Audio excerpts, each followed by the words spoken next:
Okay, he has the arm of John Elway, the moves of Gale Sayers, and the speed of Bob Hayes. He's one of the most electrifying quarterbacks to ever play the game of football.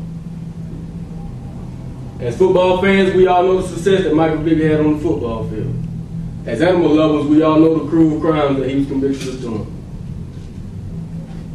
I have been a fan of Michael Vick since 1999. The purpose of this speech is to inform you of who Michael Vick is, his rise in fame, his fall from the top, and his redemption. Michael Dwayne Vick was born June 26, 1980 in Newport News, Virginia. He is the second child born to Brenda Vick and Michael Body. The family was raised in Ridley Circle Projects in Virginia. Michael was an upbeat, polite, and focused child whose nickname was Ookie. Michael was introduced to football at 3 years old. He first picked up a football with his left hand. That is ironic because he does everything else with his right hand.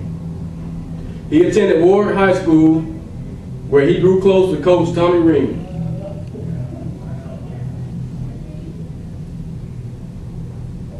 Reaman put Michael Vick in football camps and sent him, to summer leagues and help training, tutoring.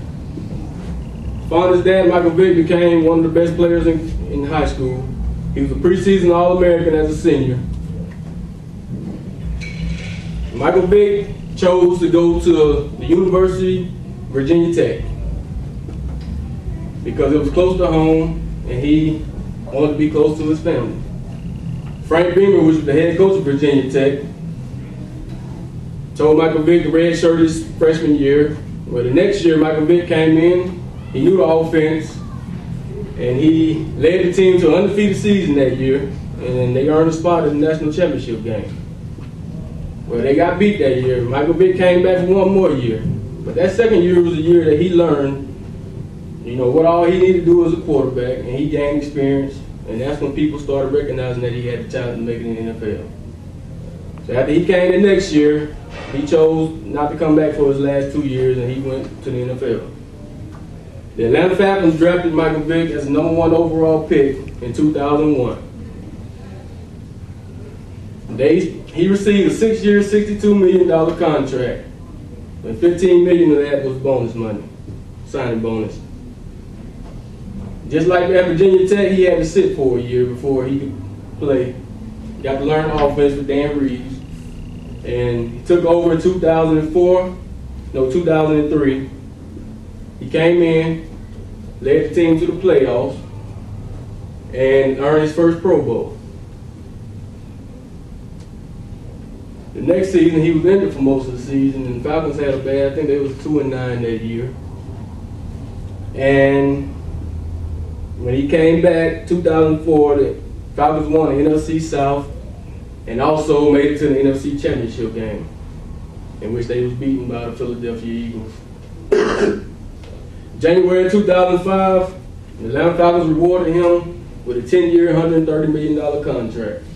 At the time, that was the richest contract in NFL history. Now that I told you a little bit about Michael Vick's fame, we're now going to look at how he lost it all. In April 2007, his cousin was being investigated by authorities for illegal drug use. His cousin stayed in his house in Virginia, and authorities raided that house. But what the authorities found was an entrenched dogfighting scene, along with wounded animals. According to www.humanesociety.org, dogfighting is a sadistic contest in which two dogs specifically bred, conditioned and trained to fight, are placed in the pit to fight each other for the spectators' entertainment and gambling. Michael Vick, with the allegations going on, he claimed he didn't know anything about the dogfighting. But finally, as more and more facts started being put together against him, he admitted that he was involved in dogfighting.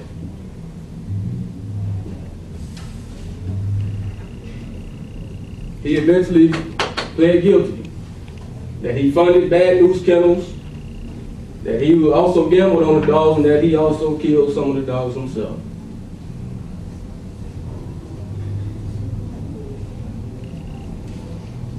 Fall of 2007, Michael Vick was sentenced to 23 months in Leavenworth prison. But not only did he go to prison, Michael Vick was also broke. He lost everything that he had. He was ordered to pay $2.5 million to the Royal Bank of Canada for defaulting on a real estate loan. He had to pay Wachovia Bank $1.1 million for a failed restaurant. He was also accused by the U.S. Department of Labor for spending $1.3 million from a pension plan associated with a celebrity marketing firm that he owned. On top of that, the Atlanta Falcons wanted $20 million of bonus money back that they said he owed them. Now that I explained his fall, let's look at how this made him a better man. May 2009, Michael Vick was released from prison. He got out a little early because he had to do a drug treatment program, and they let him out. He also did work with Tony Dungy, and he was the head coach of the Indianapolis Colts and for the Tampa Bay Buccaneers. But Tony Dungy was his mentor. June 2009, the NFL announced that Vick would be considered for full reinstatement. August 2009, he signed a two-year contract with the Philadelphia Eagles. But still, he had to do more work with Tony Dungy. He had to talk to kids in the Philadelphia area and explain about how he messed up and what not to do wrong, and also what his probation officer told the NFL. September 15, 2009, he was fully reinstated back into the NFL. His high point for that year was week 13. He played against his old team, the Atlanta Falcons. He scored his first touchdown, he threw one, and he ran one. That's the first time he had scored a touchdown since 2006.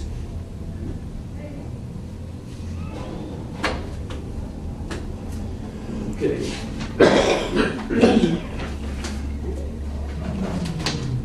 He barely played in 2009. They used him mainly as a wildcat formation quarterback.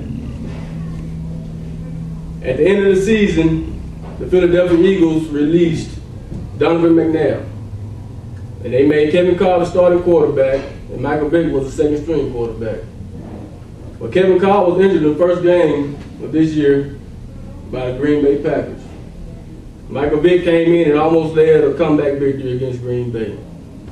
Needless to say, Kevin Carr never got a chance to start again. Michael Vick took over the job. He did play great. He played great all season long. He was second in MVP voting and also made it to another Pro Bowl. And he said that this was his best Pro Bowl because he actually enjoyed the game of football and didn't take advantage of it, realizing that he had lost it all before. In conclusion, I'd like to remind you that my purpose today was to inform you of who Michael Vick is, his rise to fame, his fall from the top, and his redemption story. Remember that as football fans, we praise Michael Vick. As animal lovers, we frown upon the decision that he made. But I'm a true believer that you get a second chance in life. He paid his price, so I'm fine with him playing in the NFL right now. And I would like to end with a statement that Tony Dungy said. Whether Michael manages to regain his status he once had in the league, it's not nearly as important as the kind of man he become. Do you have any questions? I would like to thank everyone for coming. This is my informative speech on Michael Vick. Good job, Ralph. Good. Yeah. Very Did you say he important. was born in 1980? Yeah. 1980, really? Yeah, I didn't think he's that young. I didn't think he was that young. He's only 30. So me and Melissa, He's not rich for you. Huh? He's only 31. It was 8 minutes, 48 Oh, yeah. seconds. 8 minutes.